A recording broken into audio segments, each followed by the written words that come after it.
ጌታን እንዴት አገኘክ?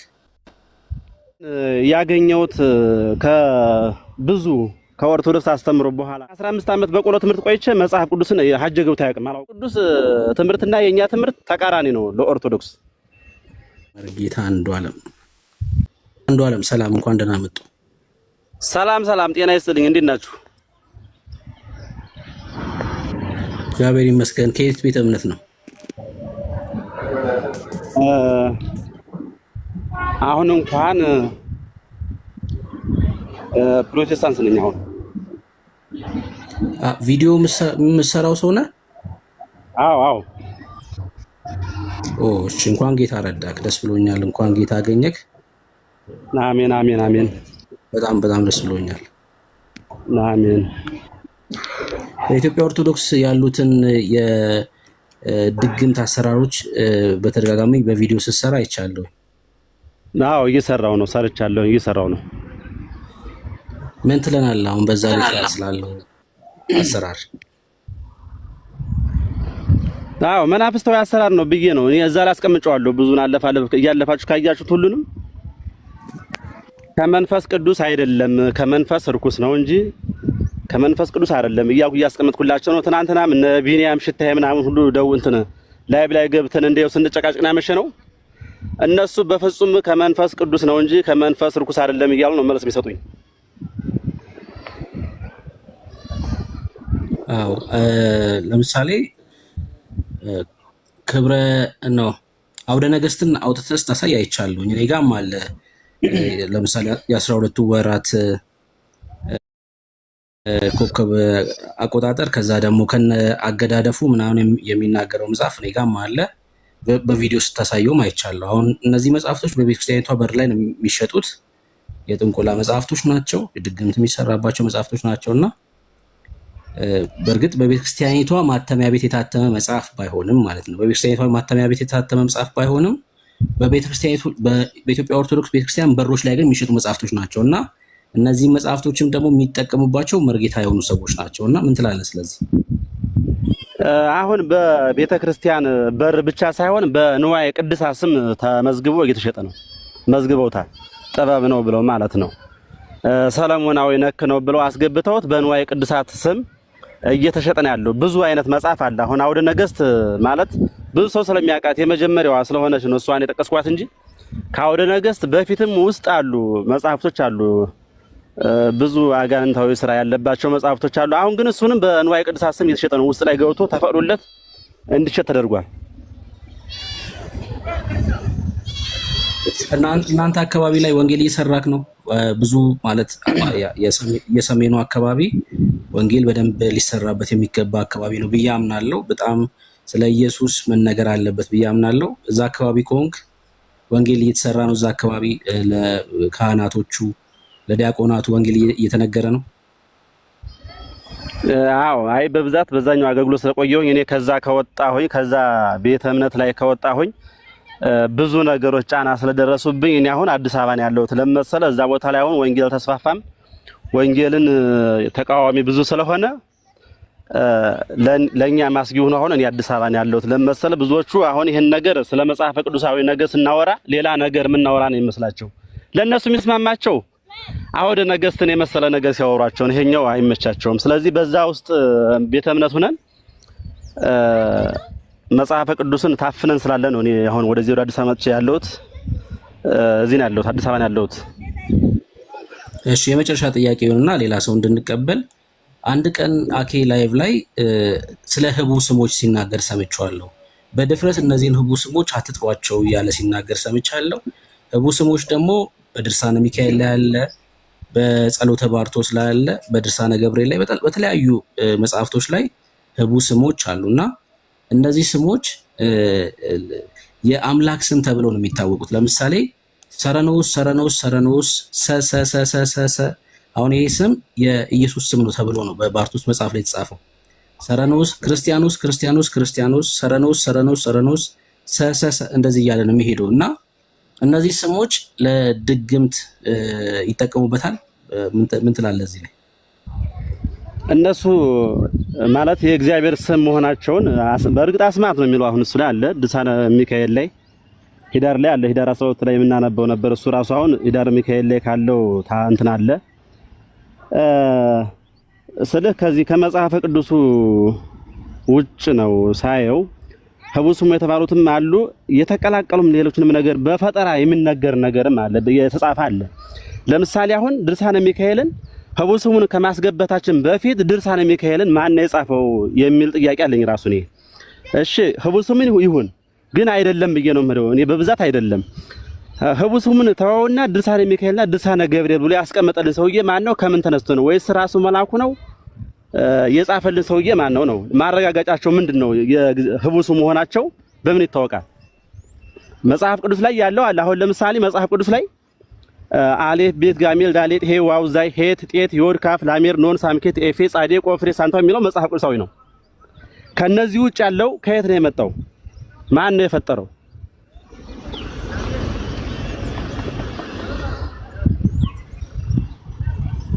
ይሰማል? አዎ ትሰማለህ። ለምሳሌ ፊደላቶች አሁን ለምሳሌ የሂብሩ ፊደላት አሉ። አሁን እነዚህ መዝሙር መጽሐፍ ላይ ተጽፏል። ከዛ ደግሞ ከግሪክ ፊደላት ደግሞ አልፋና ኦሜጋ የሚሉት ፊደላት በአዲስ ኪዳን ለክርስቶስ ኢየሱስ ጅማሬና ፍጻሜ የሌለው አምላክ እንደሆነ ለመግለጽ ተጠቅመዋል።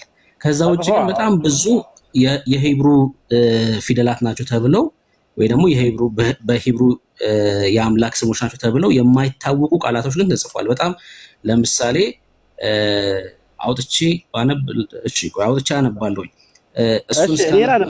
እኔ ላንብል አሁን እዛ ራሱ አሁን ድርሳነ ሚካኤል ላልከው ነገር ላይ አፍቴር ነጎር ኤል ጸጸ የሚል ነገር አለ አይደለ? እነዚህ አሁን ሁለት አይነት ትርጓሜ እንዳላቸው እኔ እንትን መረጃ አለኝ። በዛኛው በመንፈስ ርኩስ ባለበት መጽሐፍም አሉ። እንደገና መፍትሔ እስራኤል ላይ ብለው ከተጻፈው ላይ ቢስሚላሂ ሮማን ራሂ ብለውም ይቀመጣሉ። እነዚህ ስሞች ማን ያመጣቸው? የሚቀመጡትም ሁሉም ቦታ ላይ መናፍስት ርኩስ ላይ የሚቀመጣሉ። መንፈስ ቅዱስ ተብሎ ከተጻፈው መጽሐፍ ላይ የሚቀመጣሉ። እስኪ ቢስሚላሂ ሮማን ራሂ የሚለውን አንዴ በለው እስኪ። ቆይ ኤርሚ አንድ ቪዲዮ ላከለሽ ዋትስአፕ ላይ አሁን የሚናገረውን ማለት ነው።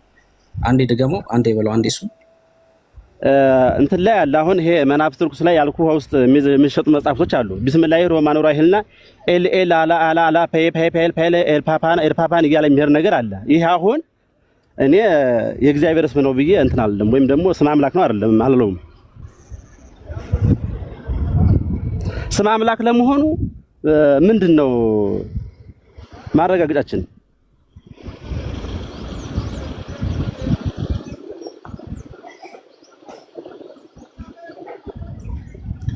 እየሰማችሁ ነው አይደለ? አዎ ወንድምነት ቪዲዮ ልኬልሃለሁ። እሺ ትከፍትልናለህ። አሁን የላኩልን ቪዲዮ ምንም ማረጋገጫ የለውም። ህቡዕ ስሞችን መጥራት በጣም ከባድ እንደሆነ እና በግሪኩም በሂብሩም የሚታወቁትን ነገሮች ታውቃቸዋለህ። መጽሐፍ ቅዱስ ላይ ያሉትን አሁን በአልፋቤት ተቀምጠው ያሉ በግሪኩም አሉ፣ በሂብሩም አሉ። እነሱ ደግሞ እነዚህ ናቸው፣ ቅድም ያልኩልህ ናቸው። ታዋቂ ናቸው፣ የታወቁ ናቸው። እነሱ መጽሐፍ ቅዱሳዊ ናቸው። ከሱ ውጭ ያለው ሁሉ ከየት ነው የመጣው? አሁን ቅድም ያልኩህ አሌፍ ቤት ጋሜል ዳሌት ሄ ዋው ዛይ ሄት ጤት ዮድ ካፍ ላሜር ኖን ሳምኬት ኤፌ ጻዴ ቆፍሬ ሳንታው የሚለው ይሄ መጽሐፍ ቅዱሳዊ ነው። በሂብሩም በግሪኩም ተተርጉመዋል።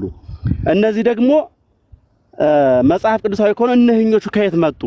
መጽሐፍ ቅዱስ የማያውቃቸው ነገሮች ከየት መጡ? እሺ በየቦታው በመናፍስት አሰራር ላይ ድግምት ላይ ባለው ላይ በጣም ከሺህ በላይ ተደጋግሞ የሚጻፍ አለ። አሁን ይሄ 3 ጊዜ ጻፈው፣ 4 ጊዜ ጻፈው፣ 7 ጊዜ ጻፈው እያለ የሚያስቀምጠውም አለ። ብዙ ህግ አለው በዛኛው ስገባ። ይሄን እንደዛ አድርጎ ያስተማረንስ ማን ነው? ያስቀምጠልንስ ማን ነው? መጽሐፉ ደግሞ ደራሲውንና ጸሐፊውን ራሱ ስታጣራ አታገኘውም። ለምሳሌ ድርሳነ አፍኒን አለ። ድርሳነ አፍኒን አሁን ደራሲው የእስልምና ሃይማኖት ተከታይ ነው እንጂ የክርስትና አይደለም። ግን ክርስቲያኖች ደግሞ ድርሳነ አፍኒን ብለው ደግሞ ለኦርቶዶክስ ያው አለው የራሱ የሆነ ጠበልም አለው የራሱ የሆነ ድርሳናትም አለው። እሱን የደረሰልን ማን ነው? እስልምና ነው። እንግዲህ ታርጉ መስገባ ሆነ አንዳንድ ነገር መረጃ ስታገኝ ደራሲው አፍኒንን ሙስሊም ነው፣ የሙስሊም እምነት ተከታይ ነው እንግዲህ የጻፈው። እንዴት ነው ከኦርቶዶክስ መጥቶ ደግሞ ድርሳነ አፍኒን ተብሎ የተቀመጠልን እንዴት ነው? ለምሳሌ ይሄን አንሳውና ማለት ነው እነ ሳቆኤልም አሉ፣ እነ አፍኒን ራጉኤልም ሁሉም አሉ፣ ብዙ ናቸው። ግን እንደ ምሳሌ እናንሳው አሁን አፍኒንን ማለት ነው። አንድ ነን ብለዋል እኮ። ለዛ እኮ ነው አሁን አንድ ኦርቶዶክስ አሁን ኤርሜ ላኩለትን ቪዲዮ ቢከፍትልን እሱን ነበር የተናገሩት። አንድ ነን ብለዋል። ምንድነው ሱራ ስንትን ነበር ጠቅሰው ቀጥተኛው ሃይማኖት እስልምና ነው ይላል። ኦርቶዶክስ ደግሞ ያው ቀጥተኛ ማለት ነውና አንድ ነው ብለው ሲያብራሩ ያለበት ቪዲዮ አለና እሱ ልክ ይላታል። እንሰማው። ኦርቶዶክስ ነው ቀጥተኛ ያሉት? አዎ ኦርቶዶክስ ቀጥተኛ ሳይሆን ቀና ገር የሆነ ወይም ቀና ተዋህዶ ሃይማኖት ነው እንጂ ቀጥተኛ አይደለም። ስለ ቀጥተኛ የሚለው ራሱ ብዙ ትርጉም አለው። ቀናና ቀጥተኛ ይለያያል። ቃል እንዳይፋለስ ማለት ነው። ኤርሚ ክፈትልን። እሺ አንድ ኤርሚ ክፈትልን። ለምነት ይሄ ሳቅ ጨምረውበታል። እኔ እንዴት እንደሚያበላሹ ተጣው ቁርአን ላይ እንዳለ ባለፈው ለምን እንዲህ አይነት ነገር እንደሚያደርጉበት ክርስቲያኖች አይደለም። እንዴት መረጃ ታበላሻላችሁ ወገኖች? ሆነ እንደዚህ በቃ ዝም ብሎ የሚገለፍጥ ድምፅ መጨመር ማንን ምን ያስተምራል ወገኖች? በተለይ ወንጌል አማኞች ሆናችሁ ማለት ነው።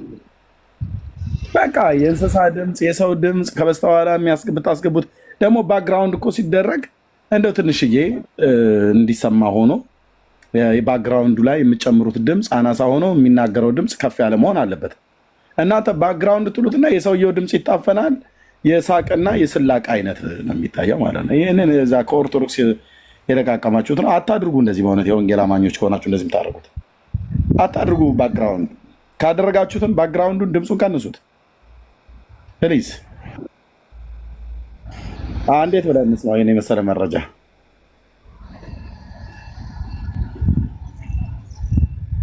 ብላችሁ ነው ማለት ነው። ሌላው ተባለ እንግዲህ ሙስሊሞችን ኦርቶዶክስ ናቸው እንዳደረጉ አንገታችሁ ያሰራችሁት ማዕተብ ነጭ፣ ጥቁር፣ ቀይ በቁርአን ላይ እንዳለ ባለፈው ተገልጦላችኋል። ምዕራፍ 35 ላይ ተቀምጦላችኋል ማለት ነው። አሁን ደግሞ ስለ ኦርቶዶክስ የሙስሊሙ ስም እንደሆነ አሁን አል በቀራ ያዙ። አል በቀራ ክፍል 2 ምዕራፍ 2 ቁጥር 213 ገጽ 32 ላይ አላህም ይላል የሚሻውን ሰው ወደ ቀጥተኛው መንገድ ይመራል። አላህም የሚሻውን ሰው ወደ ቀጥተኛው መንገድ ይመራል ማለት ነው። ስለዚህ እንግዲህ ሙስሊሞቹ እንግዲህ ያው የስም እንትን ነው እንጂ ኦርቶዶክስ ናችሁ ማለት ነው። ይሄ ባክግራውንድ ድምፅ ያልገባበት ቪዲዮ ካለ ላኩልኝ ፕሊዝ።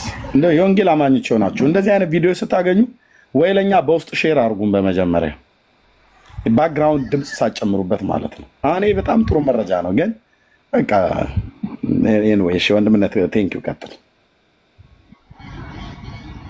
ይሄ በጣም ሲሪየስ ነገር ነው። በቃ እናስተላልፈው መረጃ ስለሆነ ይረብሻል። በቃ ጥቅም የለውም። በቃ መልእክቱን በደንብ እንዳንሰማው ነው የሚያደርገው። ለሰዎችም ስናሰማ መልእክቱ እንዳይሰማ ነው የሚሆነው። ምንም ጥቅም የለውም። በቃ ምንም ጥቅም የለውም። እና ከቻላችሁ ባይደረግ እንደዚህ ባይደረግ። ጌታን እንዴት ነው ያገኘው? ታች በጣም በተደጋጋሚ ኮሜንት ላይ ሲጽፉ ነበርና ጌታን እንዴት አገኘክ?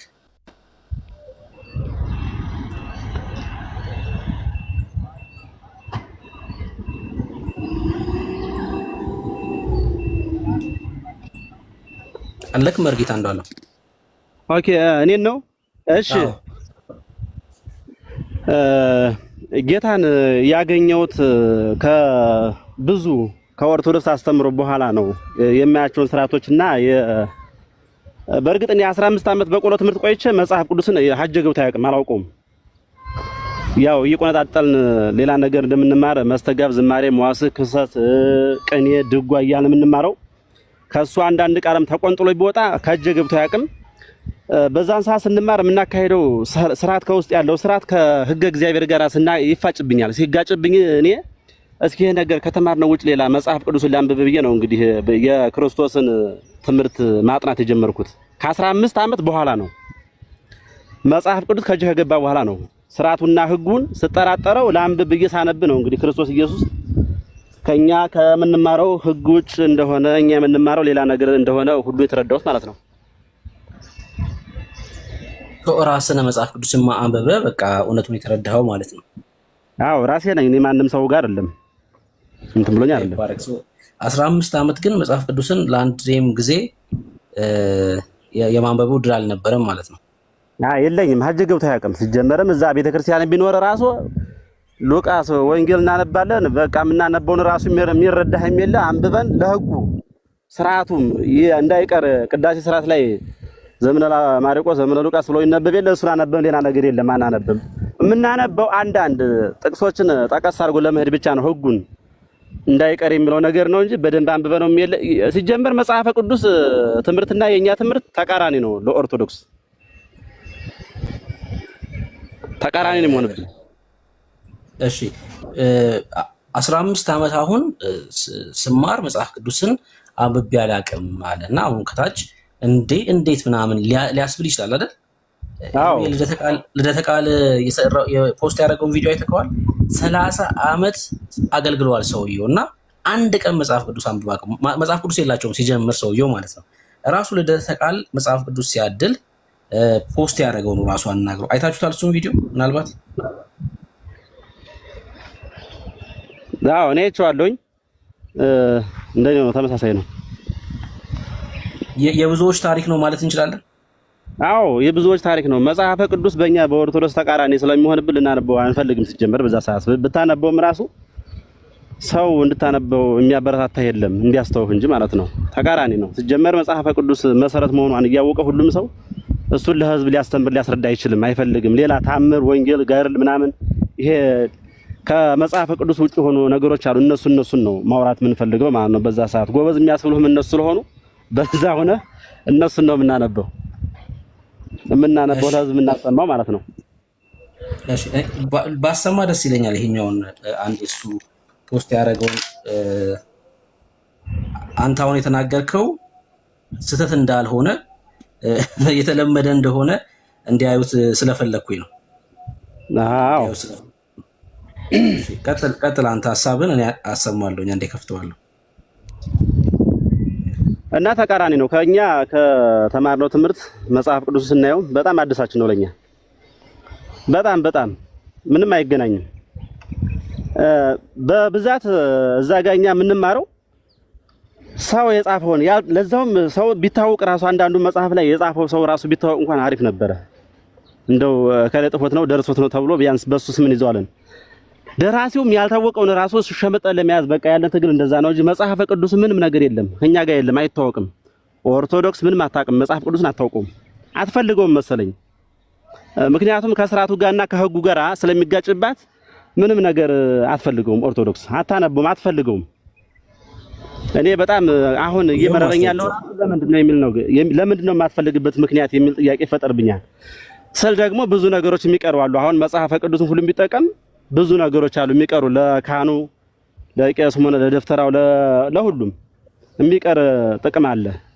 ጥቅም ፍለጋ ነው እንጂ ራስ ወዳድነት ነው። ባካ አጠቃላይ የምንማረው እኛ ለእንጀራም ብለን ስለሆነ የምንማረው ያው እንጀራ ተምሬ ይሄን አድርጌ እንደዚህ ብዬ ጩሄ ይሄን ጩኸቱን አድርጌ በቃ ይከፈለኝ ደሞዝ ነው እንጂ የእግዚአብሔርን ሕግ አውቄ እግዚአብሔርን አገልግዬ እግዚአብሔር ከኔ ጋር እንዲሆን መንፈስ ቅዱስ እንዲሆን አብሮኝ የሚባል ነገር የለም፣ አይታወቅም። ያው ማስረጃው አሁን ለተሰማው ንግግር ማስረጃ እንዲሆን ይሄን ስሙት።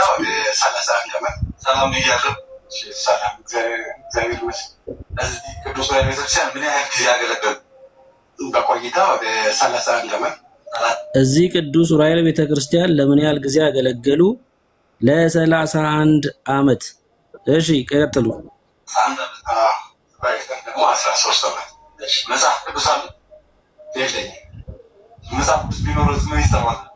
በጣም ደስ ይለኛል። የሚቀበለው ሃይማኖት እስከሆነ ድረስ በጣም ደስ ይለኛል። አንድ ቀን 31 ዓመት አገልግሏል። መጽሐፍ ቅዱስ የለውም። መጽሐፍ ቅዱስ የለውም። በቃ 31 ዓመት ግን አገልግሏል ይሰውዬ። እሺ አዎ እሱን ከመለሱ ይሰጣል። እሺ በይበል ኦርቶዶክስ በመሆኑት ምንድን ነው የሚሰማት? እኔ ኦርቶዶክስ ከላይ ከታች ጀምሮ የመጣሁበት ሃይማኖት ነውና ማለትም እናቴም አባቴም ኦርቶዶክሳውያን ናቸው። ተመርጬ የተወለድኩበት እንጂ መርጬ ያገኘሁት ስላልሆነ በጣም ደስታ የሚሰማኝ በጣም ደስተኛ ነው። ስለዚህ ነው እንግዲህ እሱ ከላይ ከታች የመጣሁበት ሃይማኖቴ ነው አሉ። ሰምታችኋል? ከላይ ከታች ከቤተሰብ ወርሼ መርጬ ሳይሆን ተመርጬ የዘር ውርስ ማለት ነው። መርጬ ሳይሆን ተመርጬ ወርሼ ነው አሉ እና 31 ዓመት ግን እሱ አይደለም ቁም ነገሩ። ከሆነ 31 ዓመት አገልግለዋል። ምንም ቢሆኑ ችግር የለውም። በምንድን ነው ያገለገሉት? እኚህ ሰው ምን ይዘው ነው ያገለገሉት ስንል መጽሐፍ ቅዱስ አይደለም የሰዎች ሐሳብ ነበር ሲያገለግሉ የነበሩት ማለት ነው። ማስረጃ እንዲሆን ነው። እሺ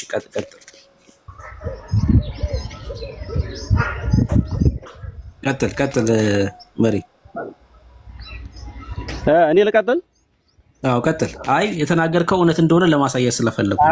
አይ ሰማሁኝ። ሰምቻለሁኝ። እና አብዛኛው ጊዜ እኔ ቅኔ ቤት ሳለሁ ነው ራሱ ይሄ የተፈጠረብኝ። ቅኔ ቤት ሁልኜ ይሄ ሰዋሰው ግስ ስማር ማለት ነው ጥያቄ የፈጠረብኝ ሃይማኖት ማለት እምነት ማለት ምን ማለት ነው የሚለው ነገር ብቻዬን የተፈጠረብኝ ቅኔ በምነግርበት ሰዓት ማለት ነው። አንዴ የሆነ መምህር ነው ባህር ዳር ቅኔ ቤት ሳለሁኝ የሆነ ትልቅ ሰው ናቸው። የእንታ መንግስቱ ይባላሉ። የሚያውቃቸው ካለ ከሱ መምህር መንግስቱ ይባላሉ። ባህር ዳር ሽምጥ ሚካኤል። ቆይ መጽሐፍ ቅዱሳዊ ነው የምንማረው ወይስ የሰዎችን ታሪክ ነው ብዬ ሳወያየው ወራቶቹ ከመስከረም እስከ መስከረም ያለው ሁሉ የእግዚአብሔርን አይደለም የሚናገረው። በዛን ሰዓት አንዳንድ ታምር አድርገው ሄዱ ሰዎችን ያድርጉ አይድርጉ አይታወቅም። የተጻፈላቸውን ሰዎች ዛሬ እንትና ነው ነገ እንትና ነው ነገ በቃ ስማቸው ተዘርዝሮ የነሱን እያጠናን ነው የመጣ ነው። እንዴ ቆይ ይሄ ነገር ሳይንስ ነው ወይስ መንፈሳዊ ወይም ደግሞ እግዚአብሔራዊ ሕግ ነው ብዬ እንትን ስል እግዚእ ማለት ጌታ አብ እንትን ብሔር እንትን ሩሩህ ገር የሚለውን ነገር ሳመጣ ሰረጉም ምን ይፈጠርልኛል መሰለህ? እንዴ ይሄ ነገር ካስተምሮ ነው ወይስ ሃይማኖት እነዚህን ሰዎች ብቻ ነው የሚያውቀው? የስታዩ ደግሞ ስንክሳር ታሪክ፣ የወር ታሪክ፣ የዕለት የመንፈቅ ታሪክ የሚባል ነገር አለ። እሱን ነው የምናጠናው። ታሪኩን ስናጠና ደግሞ እንዳለ የሰው ታሪክ ነው። በዛን ሰው እንትና እንዲህ ነበረ እንትና እንዲህ አድርጓል የሚል ታሪክ ብቻ ነው እንትን የምንለው ማለት ነው። በጥቅምት ወራት እስከ እንትና እስከ ቀን 15 እንትና ነው በ16 እንትና ነው እያልን የእግዚአብሔርን ቀን አንድ የምናከብርበት አጣሁኝ። የምንማረው እኮ የእግዚአብሔርን ቃል ታውቃላችሁ ተብለን ነው። እንዴት ነው የእግዚአብሔርን ቃል የምናውቀው ብዬ ስጠይቀው እሱም የቅኔ መምህር ስላለ አብዛኛውን የቅኔ መምህሮች እንትን ስጋዊ ነገር እንደያዛቸውና ከእግዚአብሔር ጋር እንደማይገናኝ የሚተረጉሙ አሉ። ይሄ ትምህርት አምላክህን ራስህ ነህ እንጂ ይሄ እኮ ተምረህ ሊቃውንት ሆነህ ብዙ ተማሪዎችን አፍርተህ ትዳርክና ህይወትክን የምትመራበት ስጋዊ ህይወትክን የምትመራበት ነው እንጂ ከእግዚአብሔር መንግስት ጋር እኮ የቆሎ ትምህርት መማር አያገናኝም፣ ከእግዚአብሔር መንግስት ጋር የለም ብሎ ነገረኝ። ቅዳሴና ስርዓት የሚባለው ነገር ምንድነው ስለው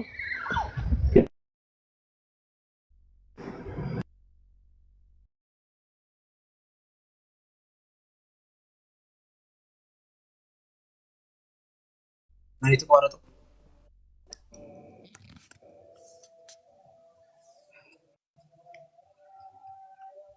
አላችሁ? እኔ ጋር የተቋረጠው ወይስ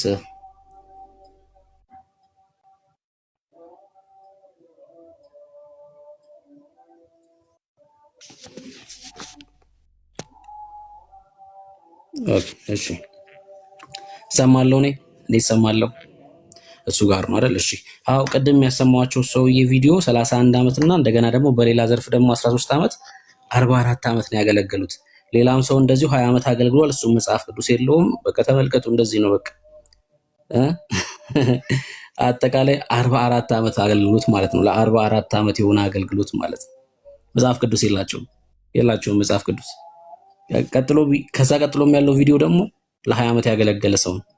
በሱ መጽሐፍ ቅዱስ የለውም። 20 ዓመት አገልጋይ ነው። ታዲያ ምንድነው ሲያስተምሩ የነበሩት? በቃ ምንም። ለዛ ነው እኮ እርግጠኛ ያልሆኑት እነዚህ ሰዎች የዘላለም ሕይወት እንደሌላቸው እርግጠኛ ሆኖ የሚናገሩት። ሲመጡ አናቅም የሚሉት ለዛ የእግዚአብሔርን ሐሳብ ስላላወቁ መጽሐፍትን ስላላነበቡ እግዚአብሔር በምን በኩል የዘላለም ሕይወት እንደሚገኝ እንደነገረን የምናውቀው የእግዚአብሔርን ቃል ስናነብ ብቻ ነው። እነሱ ሰኔ ጎልጎታ፣ መስከረም ጎልጎታ ያንብቡ፣ ጥቅምት ጎልጎታ እያሉ የሚባል ባይኖርም ሰኔ ጎልጎታ ብቻ ነው። እሺ በቃ እነሱ ጎልጎታ ብቻ ያንብቡ። መጽሐፍ ቅዱስ ላይ ነው ህይወት ያለው። አሜን ሲሳይ አሜን። መጽሐፍ ቅዱስ ላይ ብቻ ነው ህይወት ያለው። የእግዚአብሔር ቃል ላይ ብቻ ነው ህይወት ያለው። የእግዚአብሔርን ሐሳብ የምናውቀው ከራሱ ከእግዚአብሔር ቃል ነው። መግባት ትችላላችሁ።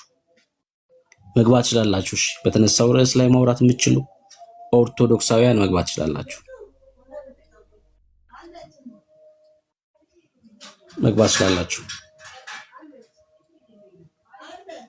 እሺ ኔትወርካቸው ይመስለኛል። ኔትወርክ እና ተስፉ ግባ ልኬልሃለሁ። ና ግባ። እሺ ነይ ሮዛ አንቺም ግቢ። ልኬላችኋለሁ። ኮሜንት ላይ የምጽፉ ሰዎች ነው ግቡ። ለመጀመሪያ ለቃሉ ታመኑ ምናምን ነይ ግቢ እስኪ። ነይ አንቺ ለቃሉ ታምነሻል። ገስት ላይ ያላችሁ ሰዎች ኦርቶዶክሳውያን ናችሁ ብዬ አምናለሁ። ኦርቶዶክስ ካልሆናችሁ ውረዱ። እሺ ኦርቶዶክሳውያን ሆናችሁ ግቡ። እንትን አትበሉም። በቃ ጠርተህ ነበር እንዴ ወንድሜ?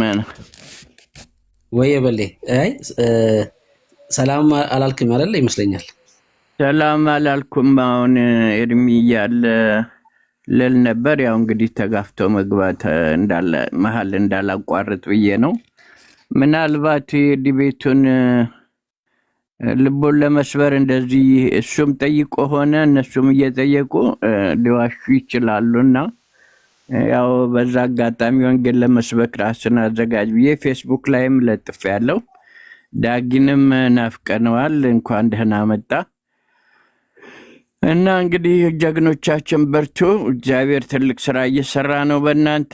እንግዲህ ይህንን በጣም ለዘመናት የተከመረ ቆሻሻ መጥረጉ መቼም እንግዲህ አፍንጫ ቢሰነፍጭም እንደምንም ብሎ እንግዲህ ጠራርጎ ማጽዳትና እውነተኛውን ህይወት ቃል መዝራት፣ ብዙዎችን ደግሞ ከሲኦል ከዘላለም እሳት መታደግ በጣም በርትታችሁ መስራት አለባችሁ። አይዟችሁ።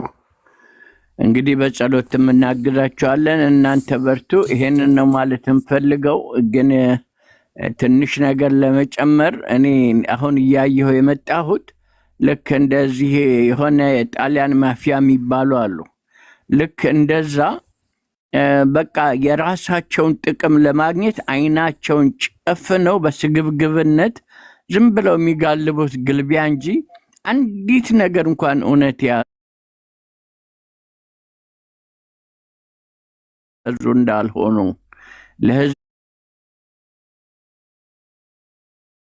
እንደማያዝኑ ለራሳቸውም ህይወት ግድ እንደሌላቸው እንጂ እውነት እንደው ይሄን ያህል አርቲፊሻልና ውሸት ደራርበውና ደርተው ህዝቡንም እንዴት እንደማያዝኑለት በጣም የሚያሳዝነኝ ነገር ነው። እውነት ለመናገር ያው እንግዲህ በግ ምናምን ከነ ህይወቱ መቅበር የለመዱት ጳጳሶቻቸው በህዝቡም ላይ ያደረጉበት ነገር አለ ብዬ ማሰብ ጀምሬያለሁ። ምክንያቱም ህሊና ያለው የ5 የ6 ዓመት ህፃን ልጅ እንኳን የሚደረገውን ነገር አይቶ ይህ እንዴት ይሆናል ብሎ መጠየቅ አይችልም። ዝም ብሎ ሲመክት ነው የምታየው። እንደገና አባቴ በጣም ነው የሚያሳዝነው። እንግዲህ በርቱ። እኔ ታች ወርጄ ያዳምጣለሁኝ። ታፕ እያደረኩ ቦታ ይዣለሁ። ዛሬ ዝም ብዬ ትንሽ ነገር ተናግሬ ለወጣ ነበረ። ቅድምም የፈለግኩት ልቡ እንዳይሰበር የጠሩትም እምቢ ሲሉ አይተናል። እንደገና እሱም ጋብዟቸው እሺ ያለው መስለው በኋላ ሀሳባቸውን ቢለውጡ ያንን መድረክ ወንጌል ለመስበኪያ ብቻ መጠቀም እንዳለበት ልቡ እንዳይሰበር ኤርሚን እንግዲህ አበረታቱት። ይህንን ነው ማለት እንፈልገው። ቴንኪዩ ስለተሰጠኝ እድል ወንድሜ። ቴንኪዩ ስላየኸው ደስ ብሎኛል። ዳጊም ተባረክ በሌ። ጌታ ዘመንን ይባርክ። ያው ጀግኖቻችን የሚለውን ብቻ ሀሳብ አልተቀበልኩትም። ከዛ ውጭ ያለው ግን በጣም መልካም ሀሳብ ነው። ተባረክልን ጀግና። ያው እኛ የእግዚአብሔር መንግስት አገልጋዮች ነን፣ ሁላችንም ካህናት ነን። እግዚአብሔር በወደደው ይሰራል። እሱ ነው ሰሪው፣ እግዚአብሔር ነው። እግዚአብሔር ደግሞ በወደደው ክብሩን ይገልጣል። እንደዛ ነው። በቃ እኛ ቤት አባባ ብቻ ነው ጀግና። እሺ ተደብቆ ሲወቃ የነበረውን አንተ ጀግና ብሎታል። ጀግኖች ናችሁ፣ እየወቃችሁ ነው። ገለባውን ከስንዴው እየለያችሁ ነው። በርቱ። እሺ ያው ባልተቀበልኩትም ሆነ በድጋሜ አያሌው እሺ ሳጂን ነው የሚለው ሳጂን ካሊድ ሰላም ጤና ይስጥልኝ።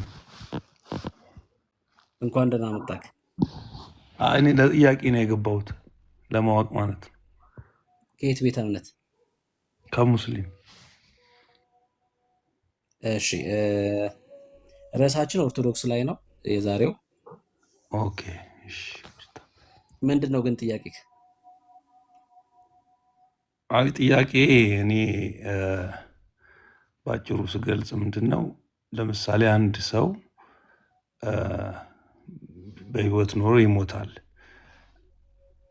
በእናንተ አስተምሮት ደግሞ ኢየሱስ ኃጢአታችንን እንትን ብሎልናል፣ ሰርዞልናል፣ ለእኛ ኃጢአት ተሰውቷል ምናምን የሚባል ነገር አለና ከሞተ በኋላ የትኛውም እምነት ኦር ደግሞ ጴንጤ ሆነ ምንድን ነው የሚባለው የክርስቲያን ሆነህም ብትሞት ጥያቄ የለብህም ወይ? ወይም ደግሞ በቀብር ያለው ሲቹዌሽን ምንድን ነው ለማወቅ ነው።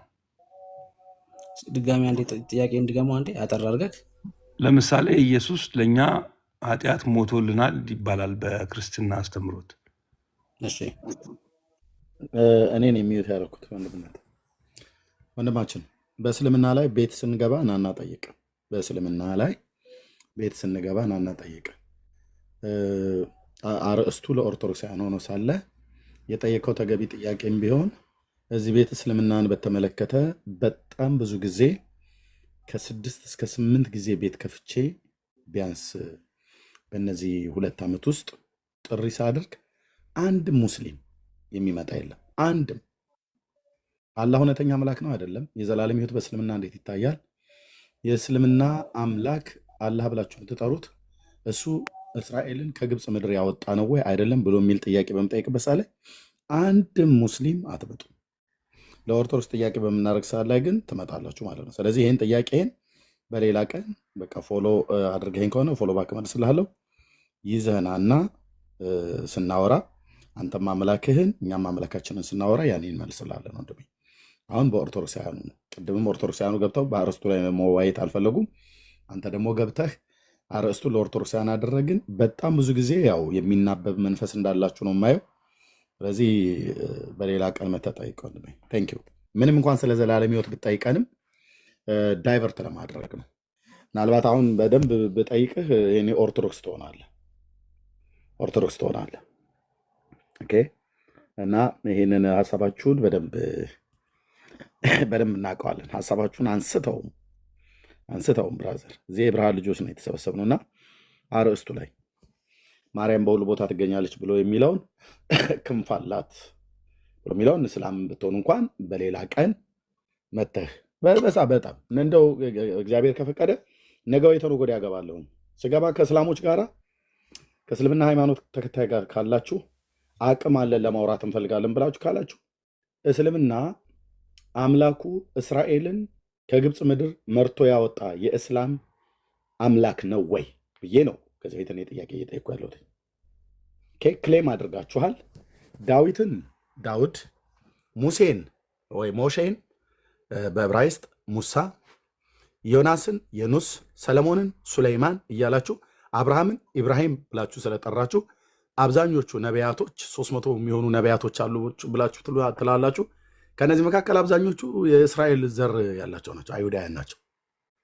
እና እነዚህ ነቢያት የብሉይ ኪዳን ቅዱሳን ነቢያት ስማቸውን ቀይራችሁ የምታወሯቸው አላህ ስለሚሉት አምላክ ትንቢት ተናግረው ያውቁ ነበር ወይ? እነ ኢሳያስ፣ እነ ኤርሚያስ፣ እነ ሙሴ።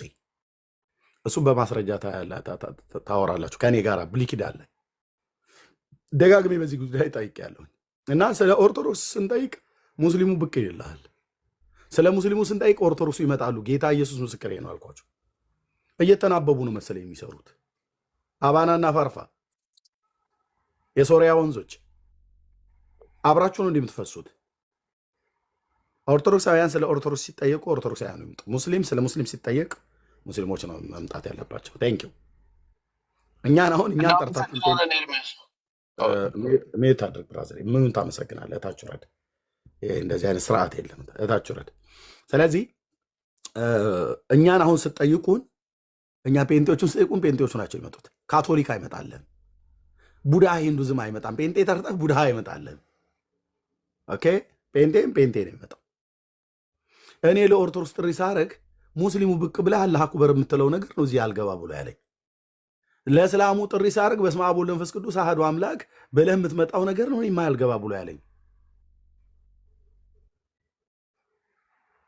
ያው ኤርሚያስ ነገሩም ብዙ ትኩረት ባሰጠው በስመ አብ ወወልድ ወመንፈስ ቅዱስ አሐዱ አምላክ ብሎ ቢስሚላሂ ብሎ እኮ የሚል በእንደዚህ አይነት የሚዘጋ ነገር አለ። እኔ ሆነኝ እኮ አንዳንዴ የምልህ የምንከረፈፈው ነው ሆነኝ ቪዲዮ ይዤ እየሰማሁ እያየሁ እስቲ እንደዚህ አይነት ጸሎት ማለት ነው እኔ ሆነኝ። አይ የምልህ ብርኬ እኔው ጋ ነው ችግሩ ብዬ እንድል እዘነጋለሁ መሰለኝ። አየህ እና እዚህ ጋር ቆይ አሁን እነሳቸው እንዲህ እያሉ ኤርሚያስ ራስህ ቪዲዮ ይዘኛ አንተ ጠይቀናለሁ ብላችሁ ብትሉ በአግባብ ነው፣ አግባብ ነው። በእውነቱ አግባብ ነው። ሰይ ማለፊያ በስመ አብ ወወልድ ወመንፈስ ቅዱስ አሐዱ አምላክ ቢስሚላሂ ሮሂማን ሮሂም ቢስሚላሂ ሮሂማን ሮሂም ቢስሚላሂ ሮሂማን ሮሂም ያሰልም ሰልም ያቃር ያሰልም ሷን ቀበኒ ወአድነኒ እምለይ መጸው ለቀትሎቴ በመዓልት ወበሌሊት ወበኩሉ በስመ አብ ወወልድ ወመንፈስ ቅዱስ አሐዱ አምላክ ቢስሚላሂ ሮሂማን ሮሂም ቢስሚላሂ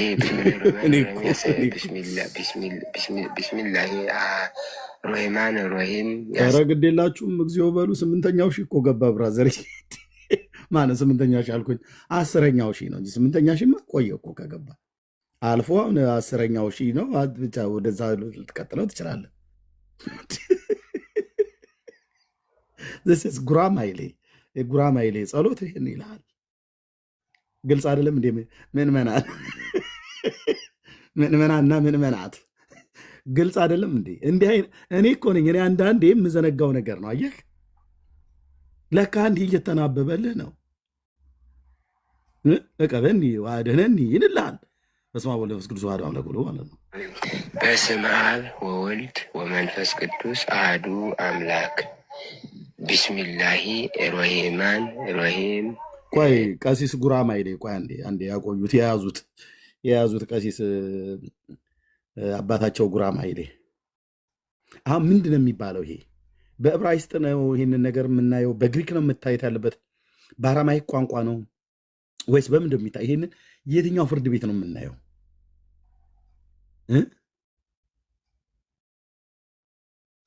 ያጀማ ይላሉ ሙስሊሞች ምዕመናን እንደማለት ነው። የት ነው የሚታየው? ቆይ ይሄ የትኛው ችሎት ላይ ሄደን ማንን ጠይቀን ማን ነው የሚያስረዳን? ኦርቶዶክሳውያኑ እንደሆነ 24 ሰዓት እኛን ሲሳደቡ ነው የሚውሉት።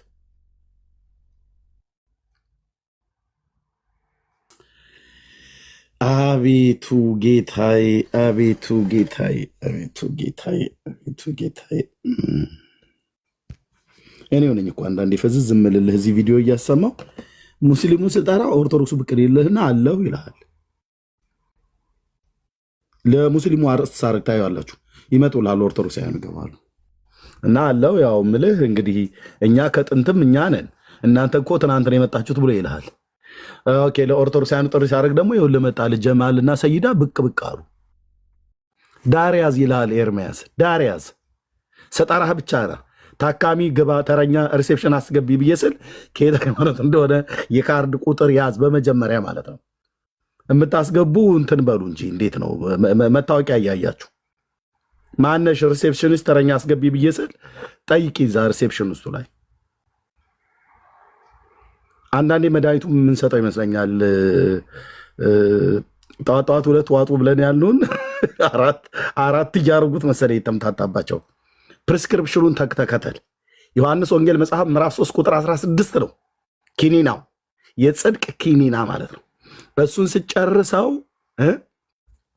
በአንደኛ ጢሞቴዎስ መልክ መጽሐፍ ምዕራፍ 1 ቁጥር 15 ላይ እሱን ደግሞ ቀን ከምሳ በኋላ ውሰደው። እንዴት አይነት እኮ ሸጋ ኪኒና መሰለ፣ ያሽራሃል። አንደኛ ጢሞቴዎስ መልክ መጽሐፍ ምዕራፍ 1 ቁጥር 15ን ወይ ጠዋት ከወሰድከው ዮሐንስ 3:16ን ምሳ ሰዓት ላይ ውሰደው። ኦኬ። በዮሐንስ 4:14 ላይ ደግሞ ማታ ከራት በፊት ውሰደው። መድኃኔዓለምን ይሄ የተጣባ ተረት ሁሉ ንቅል አድርጎ ያወጣል አላልኩ? ዶሮ ማታ እያልን ለአንተ አንጨፍርም፣ ትጠጣዋለህ። ይሄ የጽድቅ ትምህርት ማለት ነው። አዎ ያቅ ማን ያዘዘ ብለህ ካልክ እኔ ምን ያንሰኛል? የሰባተኛ ክፍል ተማሪ በሆን ጥሩ ዶክተር ልሆን አልችልም እንዴ?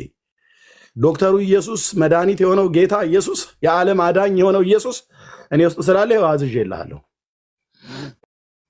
ጴንጤ የሆነው ቸርቹ ሲጠይቅ የትኛው አጥቢያ ነህ? ሙሉ ወንጌል መሰረተ ክርስቶስ የት መሀል መሰረተ ክርስቶስ ነው ወይስ ቀጠና 2 ሙሉ ወንጌል? ቃቃቂ ሙሉ ወንጌል ነው ወይስ የትኛው ሙሉ ወንጌል ነህ አንተ? ዝም ብለህ ሙልዬ ነኝ ብለህ ጥለኛል ትመጣለህ። አንዳንዴ እንደ ሳጅን ያደርገኛል አልኩ። አጣራሃለሁ ማለት ትጠየቃለህ። ማምታታት የለም እዚህ ቤት። ኦኬ።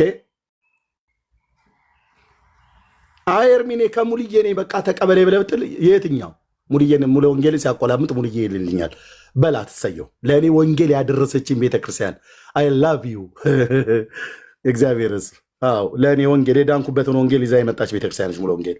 ኦኬ ሶ የት ነህ? ካራ፣ ቡራዩ፣ ከታ የትኛው አጥቢያ? ሙሉ ወንጌል ብዙ አጥቢያ አላት። አጣም ስል ብራዘርዬ እዚህ ሽቀላ የለም። ትጠይቃለህ። ከቃል ሕይወት ነው ብለህ ካልክ ከየት? አይ በቃ እዚህ በሆሳዕናና አካባቢው አትበል። የትኛው አጥቢያ? ማን ነው እዛ ፓስተሩ? አንዳንዱን እኮ ስንጠይቅ እንደዚህ እጅ ከፍንጅ እኮ ይዘነዋል። ፈርዶባቸው ላፋቸው ስለሚቀላቸው ለምሳሌ በተለይ ሙሉ ወንጌል ላይ ሄደው ልጥፍ ይላሉና ከየት ነው ብዬ አልኩት። አንዱ ባለፈው ኦርቶዶክስ ነኝ ብሎ የመጣው ማለት ነው። ኦርቶዶክስ ነኝ ብሎ መጣለ። የት ነው? ዳንዬ ቤት ነው። ክርስትና ስምህ ማን ነው ብዬ ለዋል። ወለተ ስላሴ አላለም።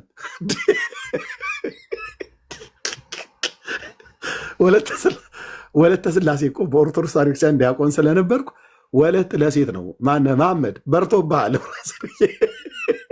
ከየት ነህ እለዋለ። ወለተ ስላሴ። ክርስትና ስምህ ማን ነው? ወለተ ስላሴ አለለ። ሴቷ ሙስሊም ብመጣ ማነው ክርስትና ስምሽ ብዬ ብላት ገብረ ሚካኤል ልትል ትችላለች። ማነሽ እህትዬ?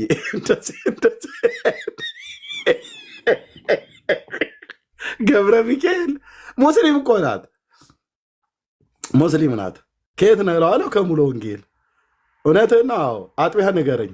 አይ አጥቢያ ዝም ብሎ ይቀመጥ አለ። ቸገረኝ በምን ልጠይቀው እና ተምርሃል ሙሉ ወንጌል ብዬ ስለው እንዴታ አለ። እሺ ጥሩ ምን አስተማሩ? የትምህርቱ ዝርዝር ምን ነበር ብዬ ስለው ያው መጽሐፍ ቅዱስ ነው አለኝ። አይ በደምሳሳው አይደለም ዝርዝር አለው፣ ዝርዝር አለው፣ ዘርዘር አድርገው ብዬ አልኩት።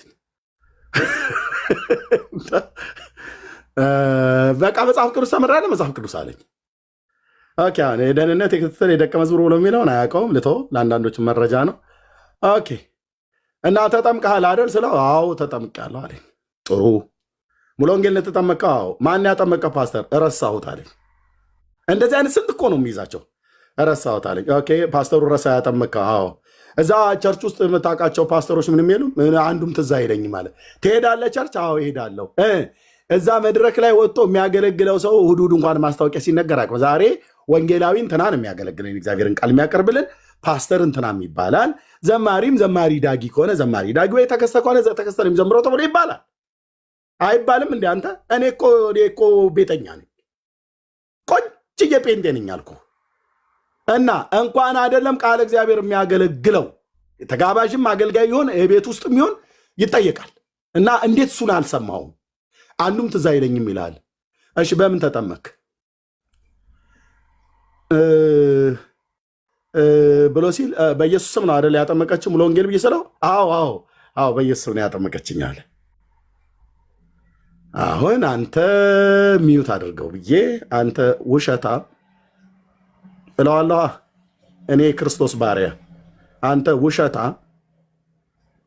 አንዲት ለምን ሙሉ ወንጌል እኛ ወንጌላውያን አማኞች አጠቃላይ ሙሉ ወንጌል ብቻ አይደለም ወንጌላውያን አማኞች በተለምዶ ጴንጤ የምንባል ወይ ካቶሊክ ፕሮቴስታንት ያለችን በኢየሱስ ስም አጥምቀን አናጠምቅምም። የምናጠምቀው በአብ በወልድና በመንፈስ ቅዱስ አንድ አምላክ ስም ነው። 4 ነጥብ። ኦኬ 4 ነጥብ። እና አይተው ግድ የለም በሌላ ቀን ሲመጡ እንይዛቸዋለን። አሁን ዛሬ ቢሰማው ነገር ይረሳዋል። እና አንተ ውሸታም ብዬ ይዘዋለሁ ማለት ነው። ይህን ሁሉ አበሳ የሚጠብሱት ለምንድን ነው? ራሳቸውን ደብቀው እዚህ ይመጣሉ። ልጁ ሰንበት ትምህርት ቤት ሊማር ቸርች ሄዳ አሉ ሕፃን ልጅ እና ሰንበት ትምህርት ቤት ዘኬዎስ አጭር ነው ናም ነገር ማቴዎስን ከቀራጭ ቦታ ጌታ ጠራው። ወደ ቅፍርናሆም ሲሄድ የመቶ አለቃው የኢያኢሮስን ልጅ ናም ነገር እንደዚህ የተባለ ሳምሶን ደግሞ ከአንበሳ ጋር ታገለ፣ ዳዊት ጎልያድን ገደለ። በቃ እንደዚህ የመጽሐፍ ቅዱስን እውነተኛ እግዚአብሔርን ቃል ታሪክ ነው የምንነግራቸው እኛ ጋር እንደሌላው ቤት እማሆይ ወለተ ማርያም የምትባል ነበረች። ከዚህ ከጭልጋ ከደቡብ ጎንደር ቅዱስ ሚካኤል እየመራት ወደ ጎጃም ሀገር ሲወስዳት እንዳትጠፋበት ሹርባዋን ይዟት መራ ብሎ የሚል ገድል ወለተ ጴጥሮስ ነው። ወለተ ጴጥሮስ ሶሪ ተሳስቼ ነው። ወለተ ጴጥሮስ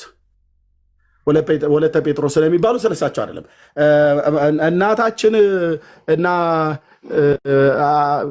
በዚህ ቀን ተወልደው ከአባታቸው ከንትና ከእናታቸውም ከንትና በዛቲ ዕለት አይረፈ ብለው እንደሚሉት በዛቲ ዕለት በዚች ዕለት ተወለዱ እና ሲኖሩ እዚህ ደቡብ ጎንደር አካባቢ ነበር ይኖሩት የነበረውና ይሉላል። አንተ ተረት አጣፍጠህ መንፈሴን እኮ አታበሳጨው ነው ብዬ የምልህ። አታበሳጨው መንፈሴን ስልህ እና ይኸውልህ እምልህ ምናምን ነገር የለ። ኢትዮጵያዊ ደግሞ ወሬ ሲያወራ እንዴት እንደሚያጣፍጥ እሺ ምናምን ነገር ይላል እጁን እየነካካ እና ከዚህ ከደቡብ ጎንደር ተነሱና ከጭልጋ ወደ ጎጃም እየሄዱ እያሉ እናታችን በቅዱስ ሚካኤል እየተመሩ ሲሄዱ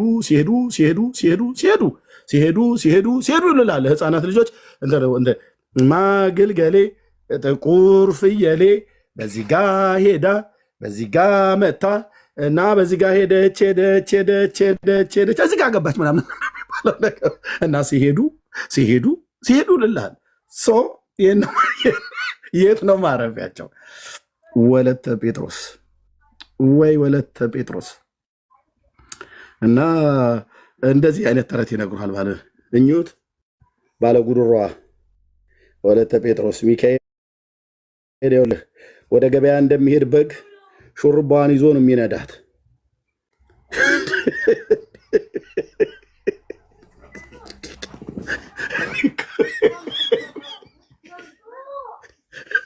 እሪባት ይላል። አሁን ቅዱስ ሚካኤል መላእክት ሰው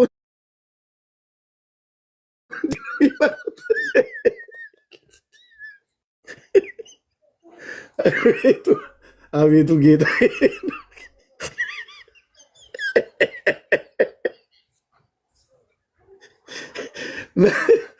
መላእክት እግዚአብሔር ህዝቡን ሲመራ እንደዚህ ነው የመራው በመልአክ።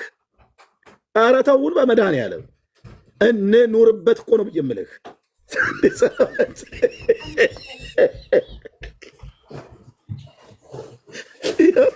ሹሩባን ይዞ ሐሙስ በግ ስንነዳ እኔ ትዝ ይለኛል ድሮ በግ ልንሸጥ ስንል እንደዚህ ይዟት መራት ይላል። ይሄን ተረት ይነግሩሃል።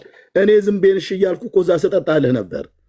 መድኃኒዓለም ደርሶ ገላገለኝ እንጂ የጴንጤዎቹ አምላክ ገላገለኝ እንጂ እኮ ብራዘር ምን ይውጣኝ ነበር እስከዛሬ ጌታን ባልቀበል እዚህ በዘማሪ ዳጊና በብሩክ አፍ ብገኝ አግኝቻ አልደበድብህ ነገር ጭስስ እያረከኝ ነው። አቅሜን ስለሚያውቅ በጊዜ ያስገባኝ ጌታ ኢየሱስ ስምህ ይባረክ። በእውነት የይሁዳው አንበሳ የእግዚአብሔር ልጅ የዳዊት ልጅ ስምህ ይባረክ። ይሄንን ነው ኳየ በረከቷ አይደርብን ጸሎቷ ያግዘኝ ይደግፈኝ ብዬ የምለው በምን መራት ብዬ ስል ሹሩባ ይዞ ወለተ ጴጥሮስ ይኸው ቅዱስ ሚካኤል እናታችን ወለተ ጴጥሮስን ከዋልድባ ወደ ጎጃም ሲወስዳት ከጎንደር ወደ ጎጃም ማለት ነው። እዚህ ቤት ውሸት አይወራም እኮ ነው ብዬ የምልህ። ይሄን ሲነግሩን ነበር አሜን ብለን ቁጭ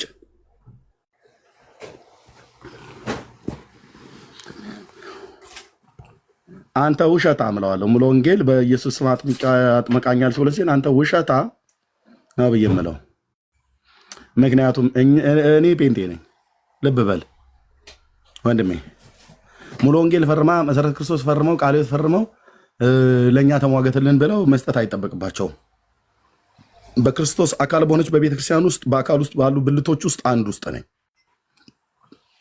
እና በኢየሱስ ስም ነው የተጠመቀው አይደል ብየሰለው አዎ ይላል አንተ ውሸታ አምለዋለሁ ልጁ ሰንዴ ስኩል ሄዶ ቅድም የጀመርኩላችሁ እሱን ጨርሼ ያ ኢትዮጵያዊ ወሬ ይወዳልና ነገርም በምሳሌ ጠጅ በብርሌ ይላሉ አይደል ጠጁ ይዝላለኛ ብራዘር ጌታ ኢየሱስ ገላግሎናል መንፈስ ይሙላባችሁ እንጂ ብሎ ስላለ አሁን ጠጅ ቤት ብርሌ ቤት ምናምን አረቄ ቤት የደንበጫ የደብረ ብርሃን ያን እንለጋ የነበረው ጌታ ኢየሱስ ሰንኮፉን የነቀለልኝ ስልህ ሃሌሉያ የኔ ጌታ ስም ይባረክ ሰንኮፉን እኮ የነቀለልኝ ሰንኮፉን የነቀለልኝ አልኩ ጉባኤ ቁጭ ብዬ ሳለቅስ ስለ መንፈስ ቅዱስ ሙላት ሲጸለይ ቀጠና 2 ሙሉ ወንጌል ቤተክርስቲያን ቅዳሜ የሚሄድበት የነበረው በመንፈስ ቅዱስ ሙላት ሐሙስ ነበር ማክሰኞ የነበረው ላይ ቁጭ ህብረት አምባ ቃልዮት እጅ ቁጭ ጌታዬ ለምንድነው እኔን ማትሞላኝ ግን አንተ እነ ሌሎቹ በልሳን እየጸለዩ እኔ ማልጸለየው ግን ለምንድነው በቃ ናግባብኝ ዛሬ ባፌ እያልኩ ይላል አፌን ጉባኤ ውስጥ ከፍቼ ኢየሱሴ ውዴ ስሜ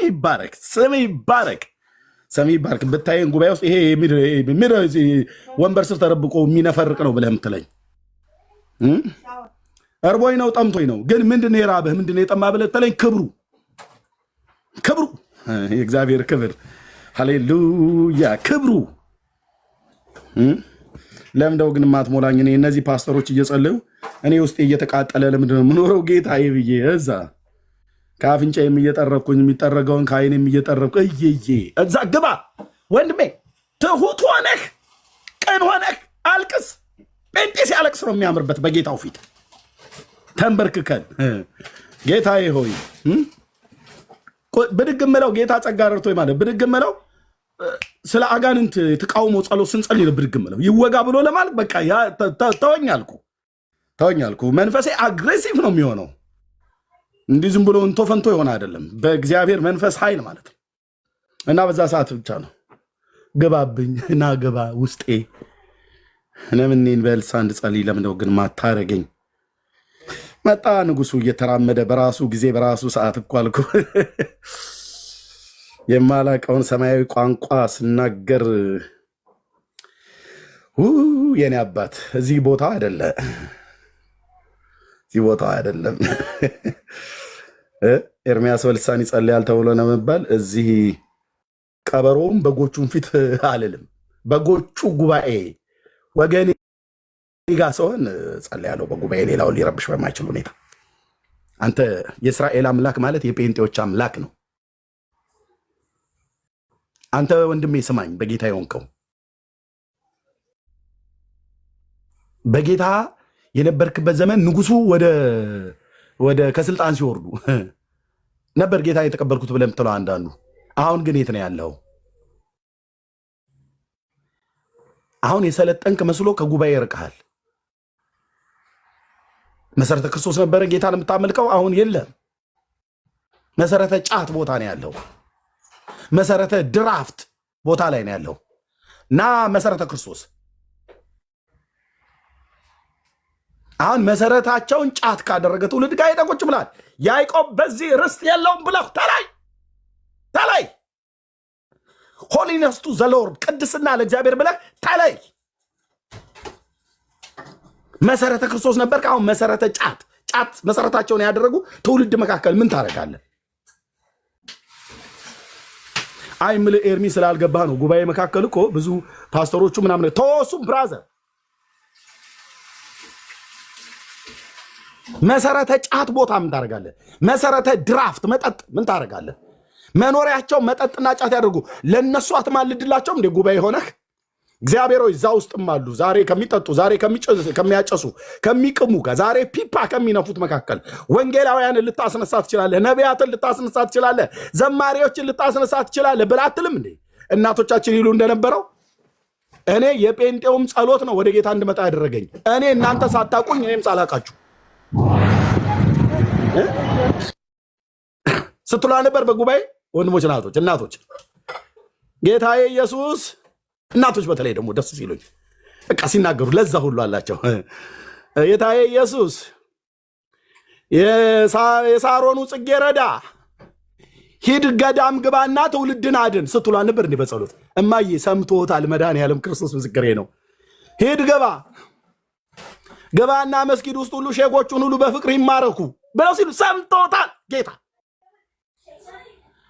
ሂድ ንጉሴ በዘርፋፋው ቀሚስ እዛ ተመላለስ ትውልድ እንዲድን እኛም ወንጌሉ እንድንናገር። እኔ እኮ እንዲህ ሲጸልይ እኮ ነው የመጣሁት። ኦ ጌታዬ ኦ ኢየሱስ። በአዳር ፕሮግራም ላይ እንዴት እያለ ነበሩ የሚጸልዩት አባቶች አይደለም እንዴ ብያልልህም።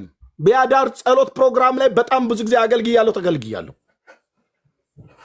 የ24 ሰዓት የጸሎት አገልግሎት ቲኬ ኢንተርናሽናል ህንፃ በነበረበት ሰዓት ላይ ደጋግሜ አገልግያለሁ። በጸሎት አገልግሎት ውስጥ ማለት በየቦታው ቤት ለቤት የጨው በረንዳ የጸሎት አገልግሎት ለመጀመሪያ ጊዜ ተጋብዤ ያገለገልኩበት ነው። እህቴ ቤት ማለት ነው።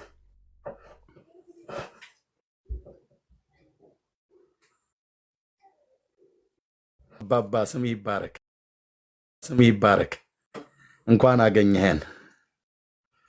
እንኳን አገኘህን። ምንድን ነው ግን የበላኸው ይላሉ አንዳንድ ሰዎች ይመጡና አጎቴ እንዳለ ማለት ነው። እኔ የምልህ ልጄ ግን ምኑን ነው ግን ያበሉ ይሉኛል ቤንቴዎች። ወይ ያበሉኝ ይኸው ኢሳያስ፣ ኤርሚያስ፣ ሕዝቅኤል፣ ዳንኤል፣ ሆሴ፣ ኤፌሶን፣ ገላትያ፣ ዮሐንስ፣ ማቴዎስ እያሉ ማለት ነው። የበላሁት ሲያጋሳ አይሰማም እንዴ?